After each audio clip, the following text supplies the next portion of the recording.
అందరికీ నమస్కారం. కొన్నిసార్లు ప్రకృతి మనకు చాలా పెద్ద పెద్ద పాఠాలు నేర్పుతుంది కదా.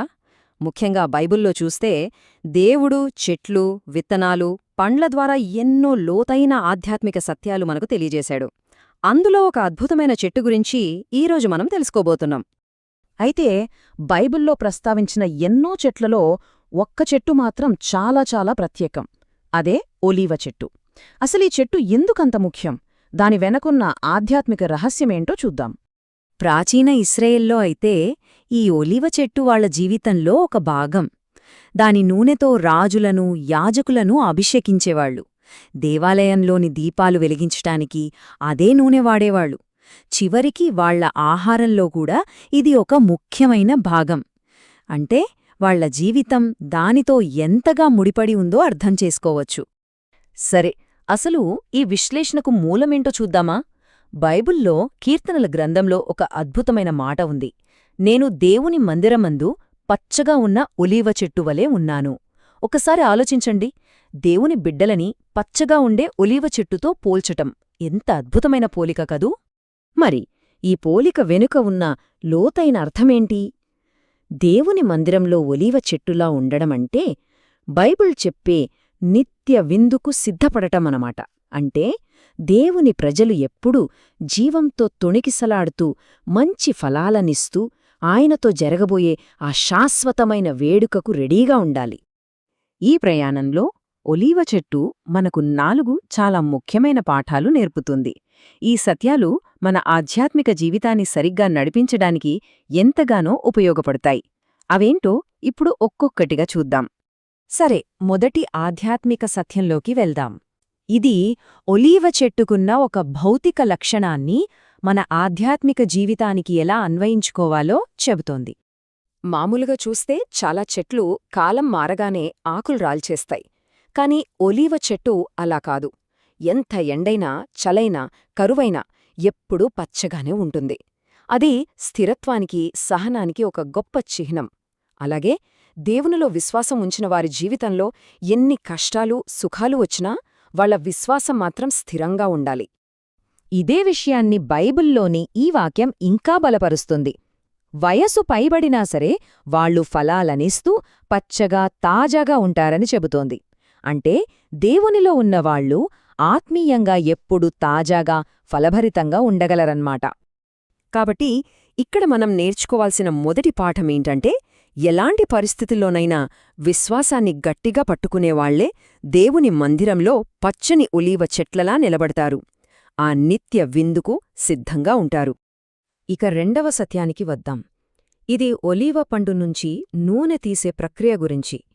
ఈ ప్రాసెస్ మన జీవితాలకు ఒక చాలా శక్తివంతమైన పాఠాన్ని నేర్పుతుంది. ఈ ప్రక్రియ చూడండి. ఫస్ట్ పండ్లను కోస్తారు, తర్వాత వాటిని బాగా నలగొడతారు, ఆ తర్వాత వాటిమీద విపరీతమైన ఒత్తిడి పెడతారు. అప్పుడుగాని ఆ విలువైన నూనె బయటకు రాదు. దేవుని ఆశీర్వాదానికి, అభిషేకానికి చిహ్నమైన ఆ నూనె అంత సులువుగా రాదన్నమాట. మన జీవితాలక్కూడా ఇదొక గొప్ప పాఠం నేర్పుతుంది. మనం ఎదుర్కొనే ఈ ఒత్తిడి, కష్టాలు అనే పోలిక ఈ బైబిల్ సత్యంతో సరిగ్గా సరిపోతుంది.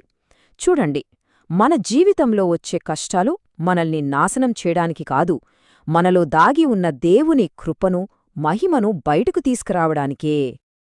సో రెండవ సత్యం మనకు చెప్పేదేంటంటే, ఒలీవ పండు నలిగినప్పుడు ఎలాగైతే విలువైన నూనె వస్తుందో, అలాగే దేవుని బిడ్డలు కూడా పరీక్షల ద్వారా, కష్టాల ద్వారా ఆత్మీయ అభిషేకాన్ని పొందుతారు. ఆ కష్టాలను సహించడం వల్లే మనం దేవుని నుండి ఇంకా విలువైన వాటిని పొందుకుంటాం. ఇప్పుడు మూడవ సత్యం చూద్దాం. ఈ నూనె తయారయ్యాక దాని ప్రధాన ఉపయోగం ఏంటి? దాని నుండి మనం ఏం నేర్చుకోవచ్చు? పాత నిబంధన కాలంలో దేవాలయంలో ఒక బంగారు దీపస్తంభముండేది. అది ఎప్పుడూ వెలుగుతూనే ఉండాలి. మరి దానికి ఇంధనమేంటో తెలుసా? ఈ శుద్ధమైన ఒలీవు నూనె. అంటే ఆ నూనె లేకపోతే అక్కడ వెలుగు ఉండదు. అందుకే ఒలీవు నూనె దేవుని ఆత్మకు ఒక శక్తివంతమైన చిహ్నంగా మారింది. ఇక్కడ యేసు తనను వెంబడించే వాళ్లకి ఒక గొప్ప పిలుపునిచ్చారు. మీరు లోకానికి వెలుగు. అంటే నూనెతో నిండిన దీపం ఎలాగైతే వెలుగునిస్తుందో అలాగే దేవుని ఆత్మతో నిండిన వాళ్లు కూడా ఈ లోకానికి వెలుగులా ఉండాలి. రెండింటి మధ్య ఎంత బలమైన సంబంధముందో చూడండి. కాబట్టి 3వ పాఠం సారాంశం ఇదే: విశ్వాసులు తమ మాటల ద్వారా, పనుల ద్వారా, ప్రేమ ద్వారా చీకటిలో ఉన్న ఈ లోకానికి వెలుగు చూపించాలి. ఇలా వెలుగుగా జీవించినవారే ఆ పరలోక వెందులో ప్రకాశిస్తారు. సరే, ఇప్పుడు మనం చివరిదైన 4వ సత్యానికి వచ్చాం. దీనికోసం అంటుకట్టడం అనే వ్యవసాయ పద్ధతిని ఒక ప్రధాన పోలికగా వాడుకుందాం. రోమాపత్రికలో పౌలు ఒక అద్భుతమైన పోలిక చెప్తారు. దేవుని ప్రజలు, దేవుని ఒడంబడిక అనే ఒక పెద్ద ఒలీవ్ చెట్టుకు అంటుకట్టబడిన కొమ్మలలాంటి వాళ్ళు. ఆలోచించండి, ఒక కొమ్మ చెట్టుతో కలిస్తేనే కదా బ్రతుకుతుంది, ఒంటరిగా బ్రతకలేదు. అలాగే మన ఆధ్యాత్మిక జీవితం కూడా క్రీస్తుతో అనుసంధానమైతేనే నిలుస్తుంది. ఈ వాక్యం అదే విషయాన్ని స్పష్టం చేస్తుంది. మనం దేవుని కృపవల్లే ఆయన కుటుంబంలోకి చేర్చబడ్డాము. మన యోగ్యత వల్ల కాదు, కేవలం ఆయనతో అనుసంధానించబడటం వల్లే మనం ఆయన ఇంటివాళ్లమయ్యాం. కాబట్టి 4వ, చివరి సత్యం ఇదే: నిజమైన ఆధ్యాత్మిక జీవశక్తికి క్రీస్తే మూలం. ఆయనతో సంబంధం కలిగి ఉండటం తప్పనిసరి. ఆ అనుసంధానమే మనకు జీవాన్ని, బలాన్ని ఇస్తుంది. ఒక అనుభవజ్ఞుడైన ఒలీవు రైతు అన్నాడట ఈ మాట: చెట్టు ఎంత పాతదైతే దాని నూనె అంత గొప్పగా ఉంటుంది అని. ఎంత జ్ఞానంతో కూడిన మాట కదా ఇది!